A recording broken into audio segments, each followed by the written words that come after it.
Oh, there we live again.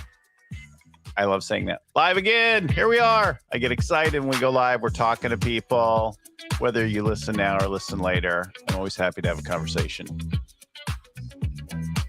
Today's conversation is really about designing the future you. Who are you? Who are you going to be? Who are you going to now? Great conversation with a rock star coach, founder, CEO of a company that does work in this realm, author. We'll get to that in just a minute. Hey everybody, my name is Bill Gallagher, scaling coach, host of the Scaling Up Business podcast. Our show comes to you every week for years now, with hundreds and hundreds of shows with all sorts of people who deal with the 4 decisions of scaling up, plus leadership. Who are you at the head of the organization, your department, whatever it is, and how does that relate to the business of growth for you in what you're committed to, what you're lit up about? So all those episodes and more, wherever you get this show now, or scalingcoach.com. Scalingcoach.com is our website. We can help you find a coach. We can connect you with all kinds of stuff there, or connect you to our guests and their resources, things they shared about if you can't find it.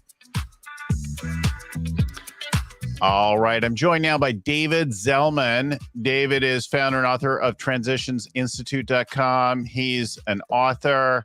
He's got a book out. He's got another one coming out. He's coached and worked with people all over the world in all categories at all levels. And we're talking today about like designing yourself or the future of you. And I'm really excited to welcome David to the show. Welcome. Oh, welcome to you. Thank you very much for having me. Is it my turn to talk? Yeah, thanks. Where are you today, David? I'm in sizzling Dallas. It's about 104 degrees here and no relief in sight. Well-insulated buildings, air conditioning, shade, misters, go out at night, right? That's it. Yeah. Well, I'm excited to have our conversation. So many of my friends know David. I'm sure some of our audience knows David. And my wife reminded me recently, you should have David on the show. And so I'm excited to get you on the show. We're going to talk about this. Before we get into that, or kind of, I think it's always foundational, like how the hell did you get into this? Tell us a little bit of your life story. Because I think it leads us to this work. All right. Well, I grew up in New York, and New York City, actually. And I would say that I had a fairly typical childhood, which is, growing up with a great family, but often feeling like I'm insecure and what am I going to do with my life and how are things going to turn out? I had ADD and dyslexia way before those were commonly used terms. And so I was just a problem child in school, and I was related to that way and really didn't learn how to read until I was in college. Oh, wow. That I got into college was pretty interesting. And I dropped out twice based on the difficulties that I was having. But one day I was reading a book that my friend had shown up with. He came out over the holidays. I had dropped out of school. I was in San Francisco, and my friend showed up with a textbook from a psychology course that he was taking. I started paging through it and realized I intuitively knew everything that was in the book. So I went back to school, changed my major, started studying psychology, and went from being on probation and other terrible terms to Dean's List. And then got into a very fine academic institution, University of Wisconsin-Madison, for a graduate program in psychology. And got a PhD in that in 1976, so it goes back a little ways. And upon graduating, I went into organizational psychology, uh, and had to deal with issues like, why didn't I get the corner office, or why didn't I get promotion, or something like that. Mm-hmm. And a couple of years later, in the mid 80s, the game changed. Coaching started to become a very popular phenomenon in Yeah. corporate Yeah. headquarters. And I was invited in to coach CEOs and executives. And I didn't speak corporate at the time. I spoke psychology. And it took me a couple of years to actually speak the language of business. Mm-hmm. But fundamentally, what the CEO would say is, here's what I want to do. Here's what I'd like to, how I'd like to do it. Go make it happen. And I Mm-hmm. was like, oh my God, but all of a sudden, we were thrown into the actual game of performance. And ever since then, I've considered myself a performance coach, because whether I'm working with a corporate executive or an individual who's trying to change their career, reinvent themselves, design a future, uh, teenagers, kids who are just coming out of school or still in school, it's all about performance. Can we be better at what we do? Can we Mm-hmm. improve upon ourselves? Mm-hmm. And that's what the work of the Transitions Institute is all about. It's about helping people improve and become better at whatever it is they intend to do and accomplish in life. So, what happened for you? I mean, I assume you just had been studying things you didn't care about, and then something about studying how people and the mind and thoughts and feelings work shifted for you. Yes. What is Well, that curiosity?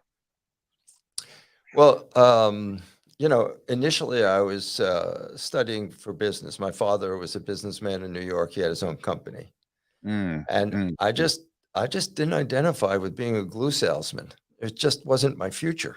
You didn't care about it. Yeah. I didn't. I couldn't relate. Now, Hmm. one of the interesting aspects of your parents having a business is you always have a landing pad. So there's safety. There's a safety net there, can always go to work for dad. There's a But job, income. Yeah. yeah, and people get married for safety nets. There are all kinds of people who love their safety nets in a sense. We have them. And one day I just said, the life that I've been living up till this point really sucks.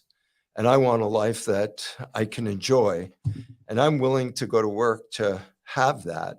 And when I saw that I could actually identify with the material in the psychology book, I gave myself permission to go full out and commit myself 100% to getting to the other side of this dilemma that I'd found myself in. Yeah. And that's where the title, If I Can, You Can, comes from. I literally transformed myself by choosing to, uh, get to work, do what I needed to do to overcome my limitations, including taking remedial reading classes. And all that turned out pretty good. So it sounds like the transformation for yourself was unmotivated dropout to engaged learner, expert student like that. Uh, Pretty much. There was another aspect to it, which was, when I was skipping classes and not doing anything meaningful, I was doing what a lot of people do in the 60s, was going to parties, getting high, traveling around the country to demonstrations, anti-war demonstrations, things like that. And I also realized that that was a dead end. And having the realization that that was going nowhere helped me, I think, develop the commitment to turn things around. Mm-hmm. Mm-hmm. It's funny how there, like, I think a lot of people, I work with people from time to time who kind of reach a point. They're like, enough already. It's time to make something happen. I'd Yes. had a career that grew, and then I had a setback, and then I was trying something else and I was struggling and I wasn't winning. And at some point I was like, wait a minute. I had the moment where I saw sort of the extent of my failure, like how much I was sucking in my life at that moment. Yeah. And I was like, enough.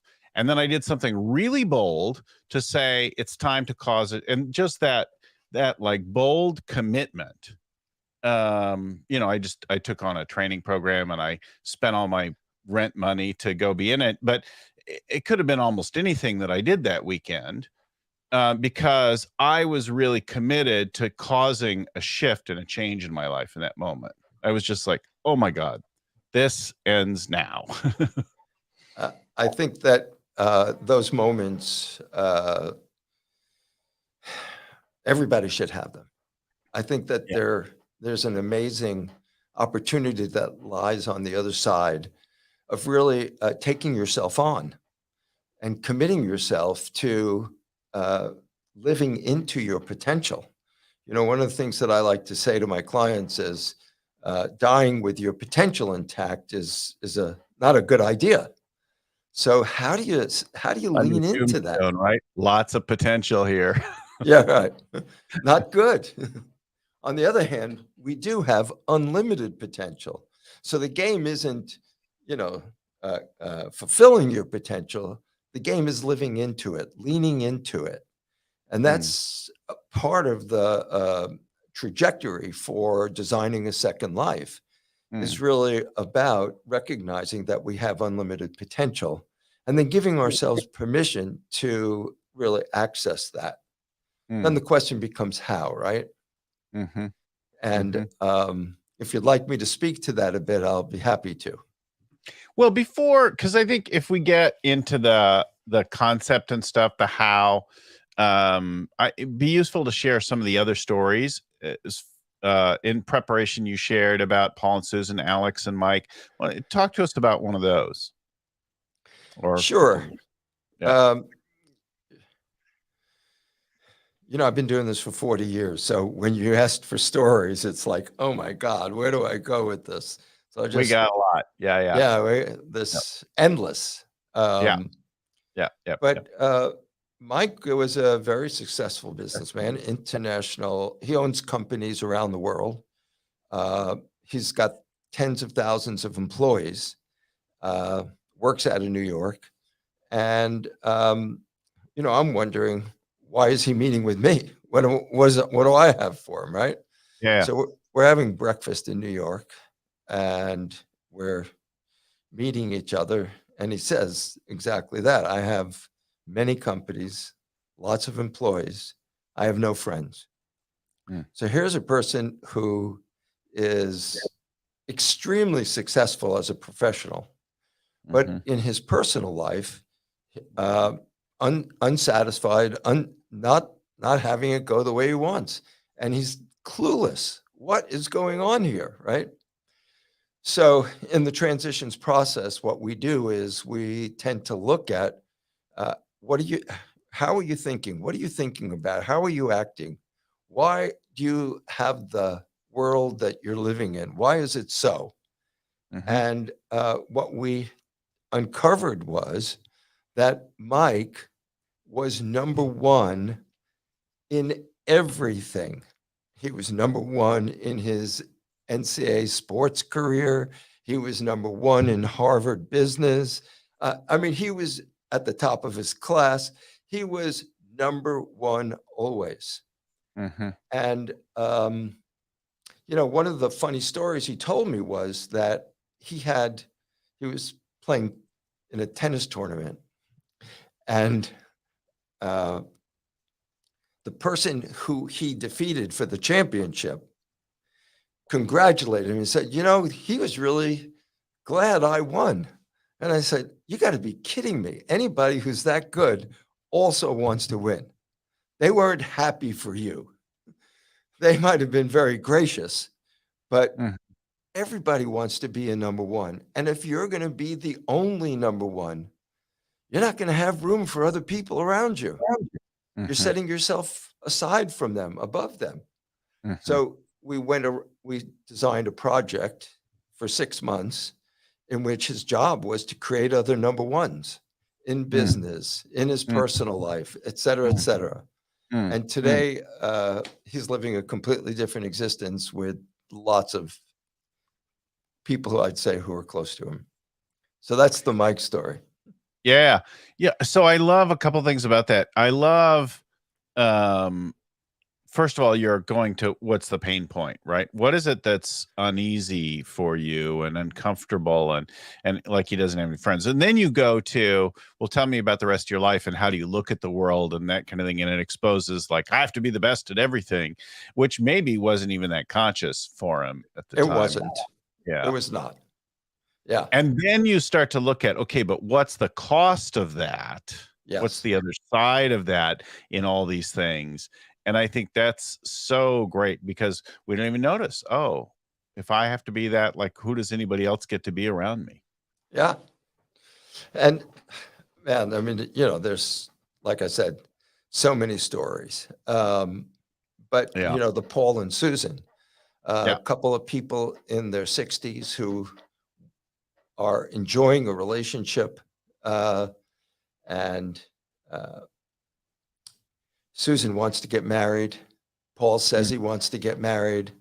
Uh, and they just can't pull the trigger. mhm, So what's going on here?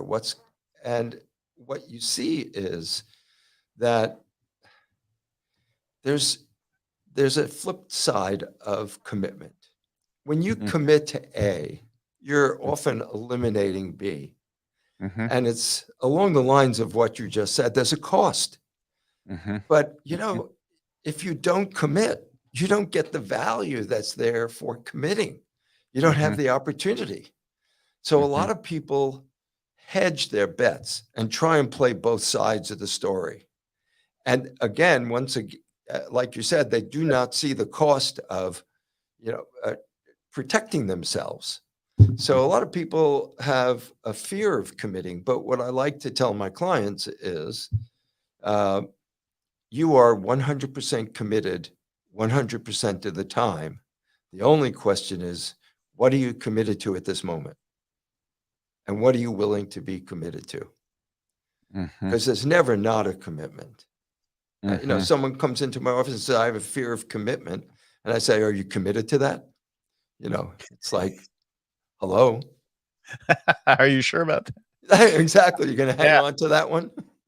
Yeah, I think that's really clear. So, right, to say it another way, which is I think what you mean, um, we have unconscious, unnoticed commitments to things. So Absolutely. we are deeply committed to certain things, but we didn't say, I'm committed to it. We're simply Right. acting consistent with an unconscious commitment. Yes. Yeah. Yeah. And And you're talking about a mature couple who's deciding whether or not to tie the knot, to get formally married.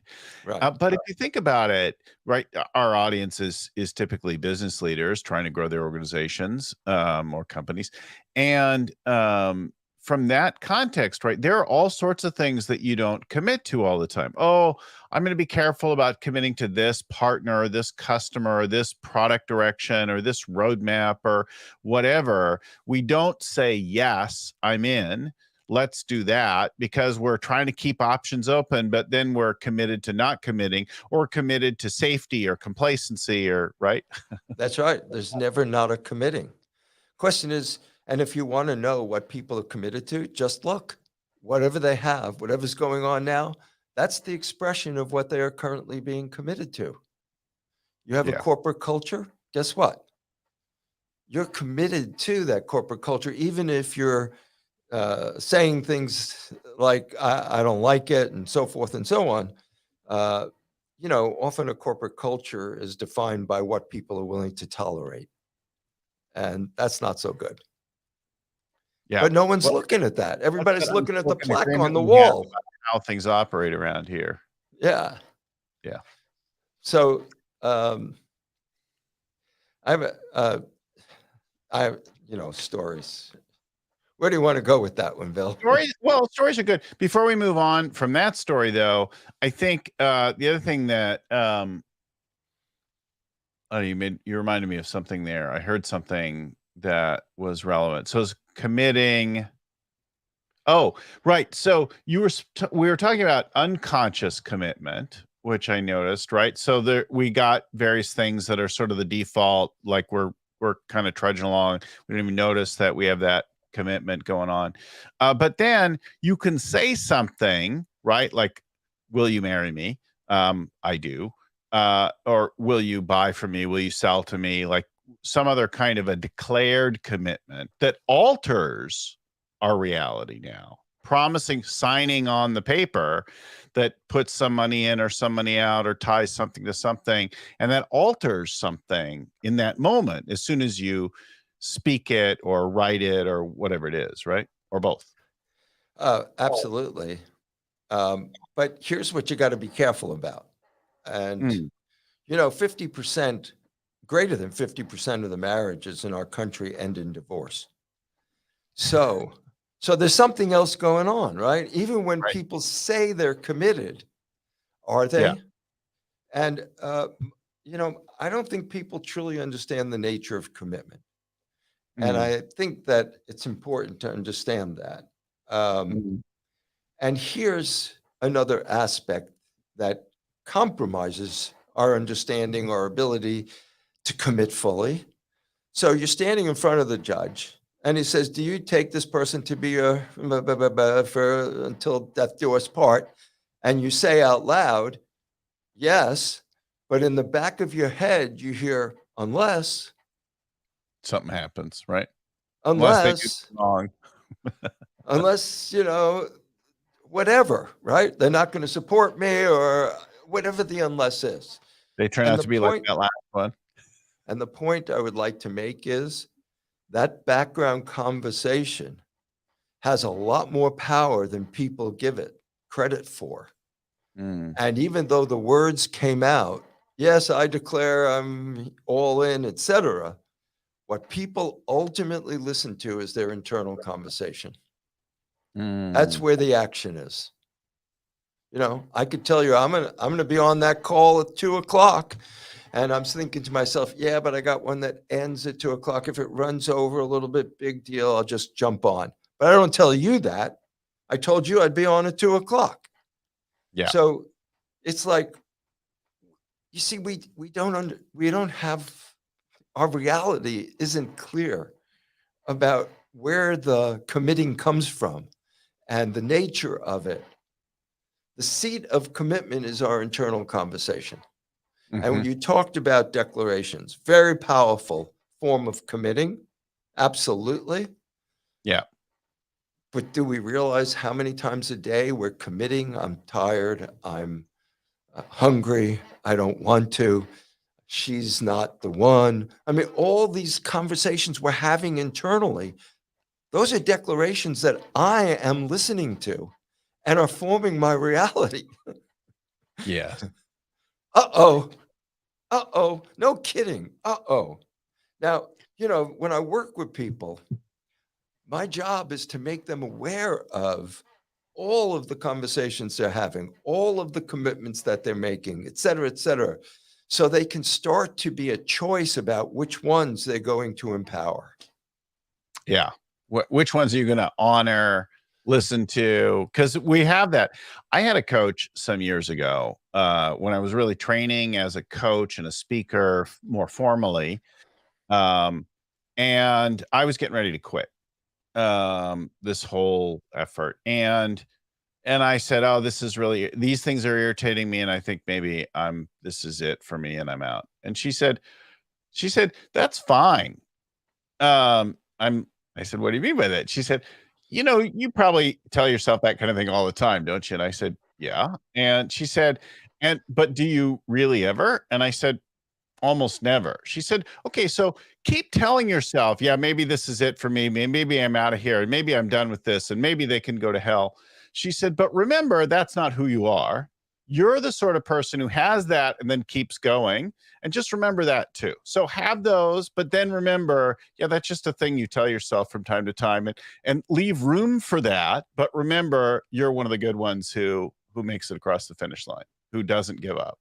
And I thought that was just genius. And I remember that, like, I still think of that from time to time. And when I get a discouraged CEO, I remind them the same kind of thing. Like, we have all sorts of thoughts, like powerful, not powerful. I'm like, oh, yeah, Absolutely. that's part of me. I want to quit all the time.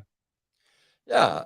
And again, that internal conversation that's going 24/7, it says a lot of things that we don't want to ascribe value to.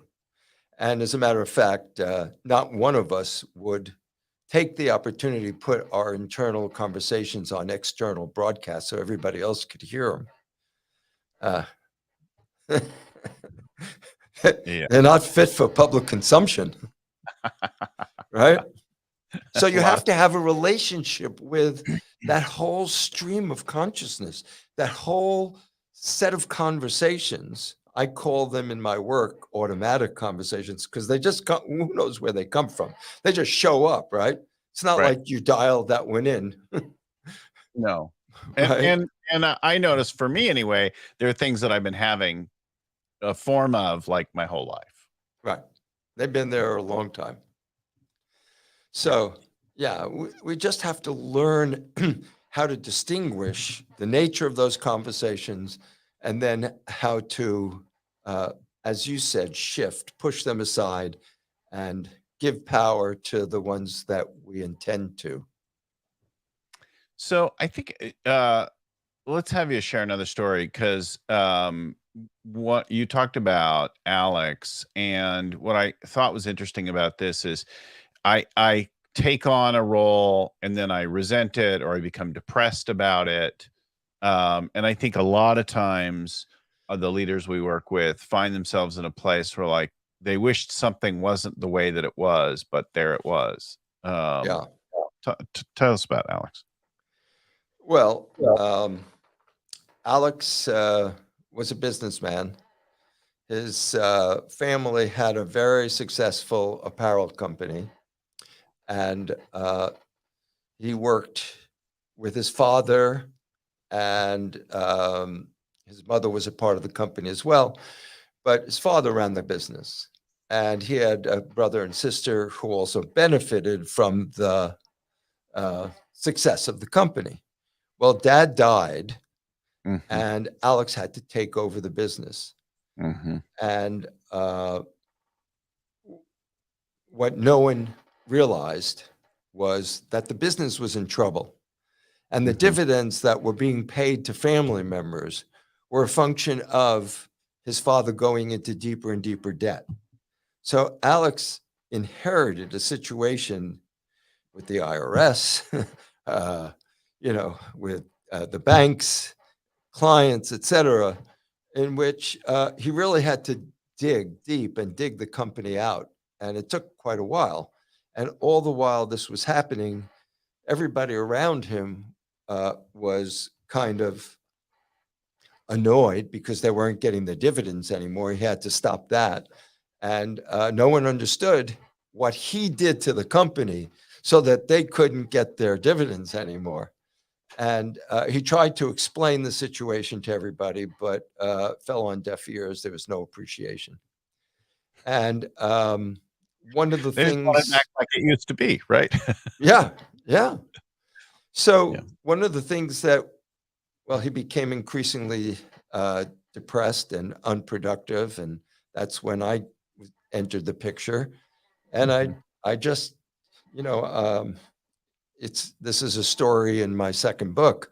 I said, your father died. There was a lot of grief in the family and a lot of dislocation for people and the family relationships and then the business. And when people had complaints, you were the oldest brother, you are now in charge. Everybody brought all their complaints and problems to you. And he mhm, said, that's right. And I said, well, you didn't put the CEO uniform on, you put the garbage man uniform on. And everybody dumped their garbage on you. And he said, yeah, but who else was going to do it? And I said, well, that doesn't mean you have to, just because other people have problems. So, you know, I think you have to change uniforms. You got to take off the garbage man uniform and put on the CEO and go from there. And you have a choice about how you relate to people and how you relate to yourself. And I said, you need to be kinder and more generous to yourself. And you need to do what you can do, let people know what you can do, let them know what your vision is for the company, your strategy, and et cetera, and just move forward and take the actions that you can take and let the cards fall where they may. And what was amazing was, and this is so typical, it blows my mind. By the end of our 2.5-hour conversation, he was like, I'm not doing that anymore. I got it. That's me. I've been blaming the circumstance. I've been blaming them. Hey, I've been doing that. No more. And he turned it around. And by the next time we met, he said, you know, my relationships are better and with my family, and I'm a happy guy. And people are saying it's nice to see the old Alex again. It's just, you know, it's just another story about how we have the power to shape the lives we're leading and where we're going in life. And if you can get to the mechanisms for creating life, see, that's what we're doing anyway. So whether people recognize it or not, moment by moment by moment, we are creating our lives. Right now, Bill, you're creating this conversation with me. Your audience is creating their relationship with you and me. Everybody's creating whatever it is, moment by moment by moment. But we don't take credit for what we're creating. We think there's a world out there that is an is world, and we're interpreting it correctly, et cetera, as opposed to we are creating our relationship with it. And when you understand that and you start to take responsibility for how you're going to create that world, how you're going to create your life going forward, you just have a different access point to how you live. Let's grapple with that just for a second, because I think that kind of like, I think I know what you mean by it, and I could be right, could not be right, but that's pretty weighty. There's an is world versus creating something. So people would commonly think they're listening to us right now. We're talking to each other. We've done some preparation for the show. We've got somebody in the background watching us and helping us, and on both ends. And then we've got people listening or watching, right? And you're saying they're creating something, and they would go, "What are you talking about?"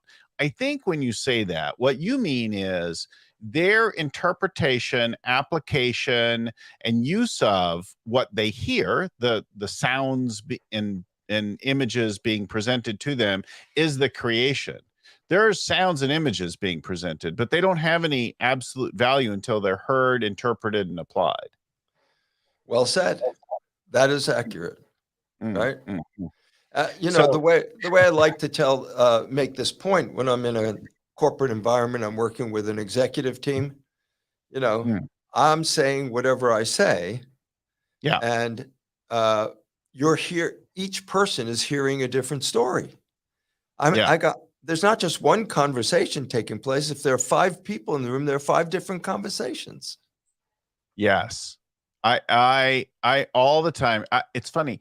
I have a favorite story in this. I'm sure you know it, but a lot of people don't. It's the blind man and the elephant, right? You know this one? I've heard it, but I don't remember it, to be honest. Yeah. So, well, this is an ancient story, right? And it's gone through many cultures and that kind of thing. But 5 blind men are led to see an elephant, right? Which means that each of them will put their hands on the elephant and then describe what they see, because they see with their hands. And each of them describes a dramatically different elephant, and yet all are 100% correct, right? One says, oh, it's like a snake. And the other says it's like a great hide. And the other says it's like a tree trunk, and on like that, right? So too, each of us sees the world, describes it completely differently, reacts to it completely differently, and we're all 100% right. That's right. For ourselves, we're 100% right For for ourselves. ourselves. Right. But then, I mean, taken to ridiculous extremes, we go to war over stuff like this, right? Yes. Like we destroy relationships, we burn down countries, people kill people over an interpretation they have of something that's different than somebody else's interpretation of it, and they're sure they're right and the other's wrong, and there's consequences. That's the world we live in. It's great. And this is a many thousand-year-old story, so we've known it a long time. Right. Right. Yeah. Yeah. Right. So I just think that if people can recognize what you just said, especially about the downside of this, the cost, going to Yeah. war, et cetera, Yes. or in their personal relationships. Go to war in your business relationship, in your team, that kind of thing, over a perspective that you have. That's right. That's right. And really, the lesson is if I'm unique and I'm the only person with this particular interpretation, then you over there, Bill, Bob, whoever, has a different one. If someone tries to take your interpretation away from you, what do? You resist, you fight, right? Mhm. So perhaps the starting point is listening to each other differently, actually recognizing that they cherish their interpretation as much as you cherish yours. And the first act should not be to try and change theirs, but to Mhm. appreciate where they're coming from, to Mhm. appreciate the background against which that interpretation arose for them, Mhm. and not immediately turn that person into an enemy or a bad person. They're Mhm. just as good as you. You got to, on a team, you got to work together. You got to harness people's talents and abilities, not figure out who's top dog, et cetera, and who's going to win here. It's just a different game. So I frequently, because it made a huge difference for me in my life, and I practice it when I remember to, but of course, I'm human. I forget to practice the things that I know that work all the time. But I learned to ask myself, what's it like for them? Yeah. What's it like? What's their experience of me, of this situation, of the world? What's going on for them? What are they committed to that they're not even saying to me right now? They don't have the room to say, that they haven't even thought of, or that they're holding back, and just like be with that question as I listen to the person. And so I frequently use that with our teams as they're working through things, especially when a team is like at odds, when they're off with each other. And sometimes I'll send people to take a walk and really try to listen a little deeper with each other. And it's really surprising what happens in that. I had a tech team out here in the West, and I had some founding members and then some additional people. And I had one new guy that had a fantastic resume and seemed to always be at odds with them. So I sent him off on a walk and that kind of thing. And they came to understand each other really, really differently. The problem was that they had fundamentally different values and ways of looking at things, and they weren't actually interested. So they needed to separate. It took them some months longer before, because they kept trying to like bring the other person over instead of just acknowledging, oh, that's one possible way of looking and working. Right. We have another one, and these two are very much right. So they've been at odds with that, but they finally did get the appreciation. Oh, they're coming from there. Oh, they see this like that. Very powerful. And then you have to be willing to like act on it. Yes. And again, people don't always get there. Yeah. And, this is not about kumbaya. This is not about everybody's going to come together and everybody's going to be a match. That's just not realistic. Not a perfect world. Yeah. Right. Yeah. So in an organization, there are times when you hire someone They have all the right uh, qualifications, but then the chemistry is wrong. Right. And, you know, once you realize that, you can try and alter the situation, correct it. But at some point, you have to go, it's time to move on. Yeah. And I think you're doing people a favor when you do that, as opposed to, hanging on. Yeah, because then there's like trying to stuff them into a box, or they're trying to change you into something, and everybody's miserable because everybody's forcing some outcome on something that just isn't natural. Here's a fun story that sort of addresses the same thing. It was a success story with this regard. I was working with an international firm, and one of their executives was a woman. Her name was Lori, and she was always the smartest person in the room. She just was.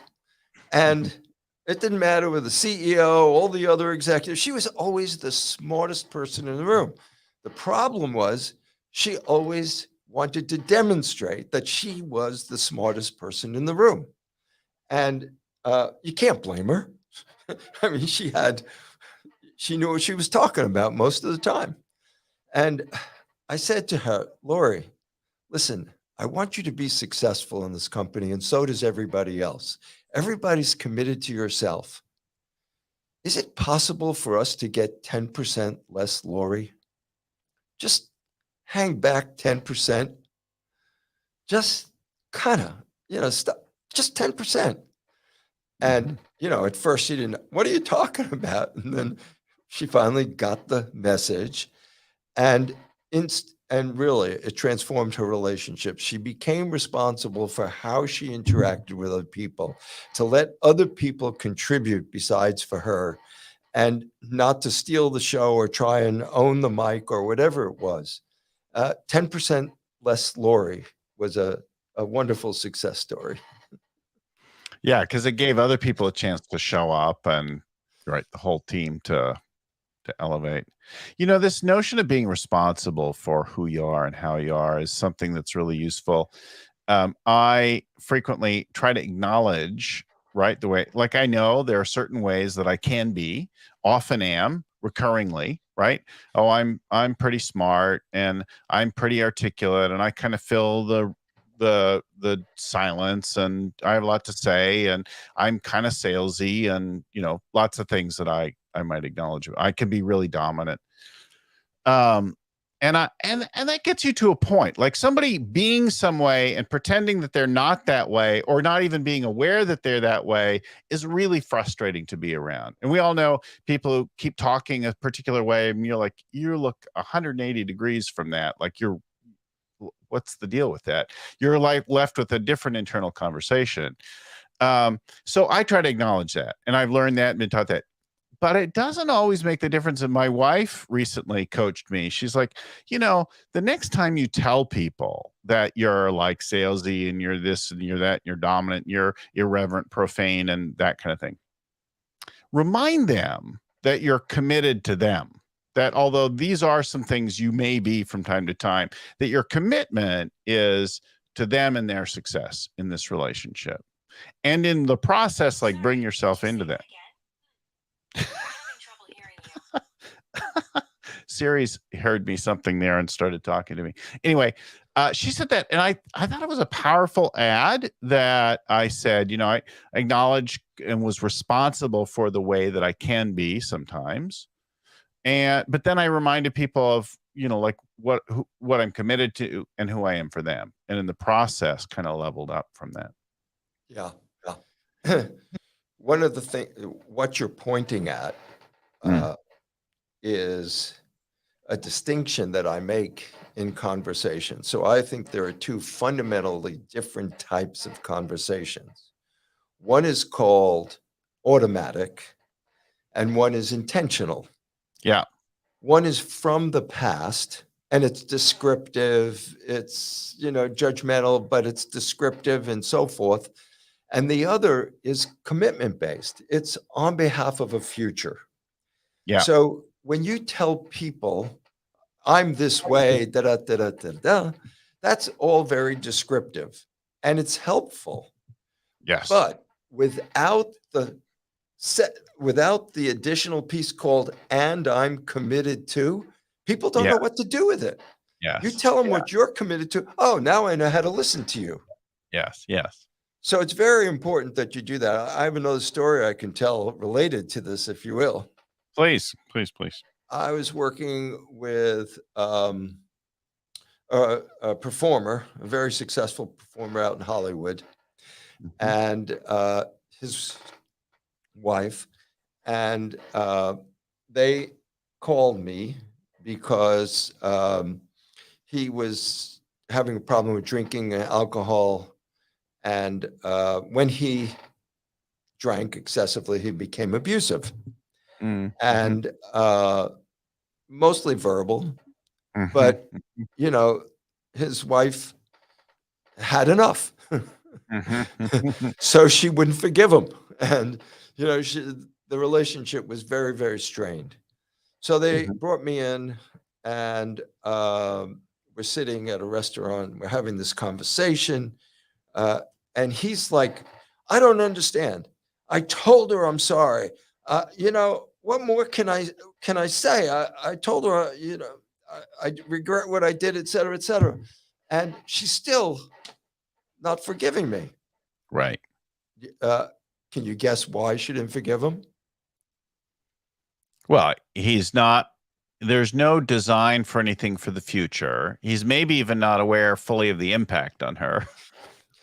You said it exactly. All she wants to hear is his commitment never to do that again. Yeah. Absent that, who cares that you're sorry? I'm Yeah. still going to have to be, worried about where we're going and how things are going to go in the future. So, what people are always living into the future. They're Mhm. living from the past to a degree into the present, but where we're headed is into the future. You want to have value in an organization. I tell people when they're going for an interview with a company, look, you know what an interview is? It's very simple. They want to hear who is the best candidate for fulfilling the future that company is committed to. That's the person Mhm. that'll get the job. Not the Mhm. best looking, not the best articulate, the person who appears to be the most consistent with fulfilling the future that they're committed to. That's the person we Mhm. want to hire. Mhm. It's all about the future. Mhm. So, in the present, if I am an agent for the future or designing the future, designing the next expression of me, designing how I can contribute to others, I got a pretty good shtick going because I'm Yeah. focused on the right things rather Yeah. than where I came from and how I got here, all that stuff. It's interesting, Yeah. but it's really not the stuff that makes a difference. So we've shared a lot of different stories, that kind of thing. Now, I think it's useful to start to pull those things together. Let's talk about your transformational process. How is it? I think it can be heard really well. How do we design the future you? How do we transition? Okay, there's a fundamental principle that makes a huge difference. The Mm, understanding of this shifts the platform from which we operate and think. And I'd mhm. like to try and do a demonstration with you, if you will. I do this on Zoom with clients, okay? Sure. So the name of the game is, why do people do what they do? See, if once you get that the results you produce are a function of the actions you take, you'll go along with that, right? Take Absolutely. action A, you get Yeah. a, You get yeah. some. Yeah. So if the results you produce are a function of the actions you take, then knowing what the source of action is very important. So I'm going to suggest to you that 99.9% of the people do not have a clue about why they do what they do 100% of the time. So Yeah. I would like to do a demonstration with you. to demonstrate why people do what they do 100% of the time. Okay? Absolutely. Yeah. Okay. I have a marker in my hand. I'm going to pretend to give it to you. I'm going to pretend we're in the same room. So I'd like you to pretend to take it. Okay? Thank you. You got it. Yeah. Okay. Can I have it back, please? Can you Sure. give it back to me? All right. Thank you. So why did you take the marker? Why did I take? Because you asked me to. Very good. Thank you. That's what 99.9% of the people say. Yeah. Live poisonous rattlesnake. Would you take it, please? No, thank you. Look, the point is, and I know this is, we've got 2 seconds here, and this is a much longer conversation. You and I, our actions are 100% correlated to our internal conversation. We do what we tell ourselves to do, moment by moment by moment. Change lanes when we're driving. Oh, I can't. There's a car coming. Pick up the phone, call somebody. I can't. Or yes, let's do it. Time for lunch. Okay, anybody want to go? See, moment by moment by moment, you and I are telling ourselves what to do, and it's all part of this internal dialogue. Now, sweeten the pie, not only are your actions perfectly correlated to that internal dialogue, so is your mood, your attitude, your feelings, your emotions, your point of view, your beliefs. In other words, moment by moment, your personal reality is a function of whatever you're listening to internally, your internal conversation. And most people pay no attention to it, like it is something that you have the power to alter, to choose, to ignore, like you said earlier, to create a new alongside that may lead you differently. So the transitions process is about revealing that and then drilling down deeper into where did these conversations come from? What's the genesis of these conversations? What's the source of them? Do I have a choice about which conversations I'm going to empower and listen to, et cetera, et cetera? And that's the work that we do. And when people start to operate, then we, obviously give people some assignments to deepen the distinction and so they can own it. Yeah. And, during the whole process, we give people an opportunity to become masters of the internal dialogue. So they have a say about what it is saying to them. And they can actually get out in front of it and program that conversation such that it's going to give them much much better choices than what it historically has. Well, so you said it a little bit indirectly, but let me make it more explicit for the listeners. You say our actions, so we have certain performance outcomes, they're correlated to the actions we take, and the actions that we take are correlated to the way that we see the world. But the way that we see the world is shaped by this internal conversation. You also said you can create a new conversation, but you said before that, let's really understand this internal conversation, expose it, see it, dig into it a little bit so that we're really aware of it. Because if you just try to throw a new conversation on top of that other one going on in the background, you're not aware of any of them, then it'll just take over again because it's automatic. Exactly. Right? And that is the danger of positive thinking. That's what you just described as positive thinking, which ultimately doesn't work. Cowbell for that one, right? We're on the same page, Mr. Bill. Or icing on a mud pie, like we're throwing new things on that and just gonna grin and fake it till you make it kind of thing. But like if you dig into like, oh, there's all this stuff that I do, and you start to notice it, then it's like revealed to you, you become aware of it. It's hard for it to be in the background anymore. Now you can add something in that's different, invented, created. Yes. That actually inspires you, right? And just one comment on that. And we don't need to do a deep dive and get to the source of why we're having that conversation. The very fact that we're just having that negative conversation is enough. a recognition of it, not go try and figure it out. And did it come from daddy or mommy? None of that. That's not important. The fact that it's there. That does create great long careers for a lot of psychologists. Absolutely. Dig into that forever. Amen. Yeah, I love that. Well, listen, if you want to know more about, if you've been following along in our conversation today and you love what you hear with David Zelman, you want to go find out more about him. Transitionsinstitute.com is his website. It's there in the crawl. It'll be in the show notes as well. Transitionsinstitute.com. I said it too fast. Yeah, sure. And then there's the phone number there. We'll put both those things in, and you can get in touch with David and learn about his work and work with him, or learn more, read his books and like that. I think it's really awesome. I love it. Love this rich conversation. Totally had me engaged through our whole through our nearly an hour here. So thank you so much for joining us on the show today. What a pleasure.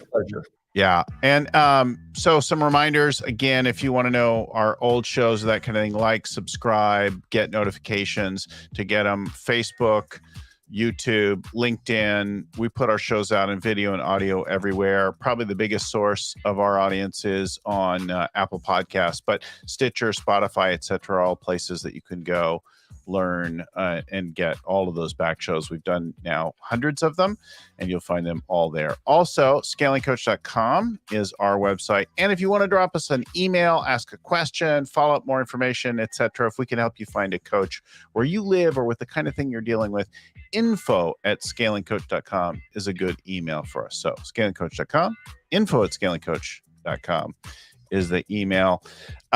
Big shout out to Vern Harnish, author and creator of the Rockefeller Habits and the Scaling Up book that we use every day and got us started. And to Wanda Mitchell in the background producing our show, to the folks at Podfly Productions who get our show out every week. Thanks again, everyone, for listening, for watching. Keep scaling up. We'll talk to you again next time. Thanks, Bill. Thank you. Bye-bye, everyone.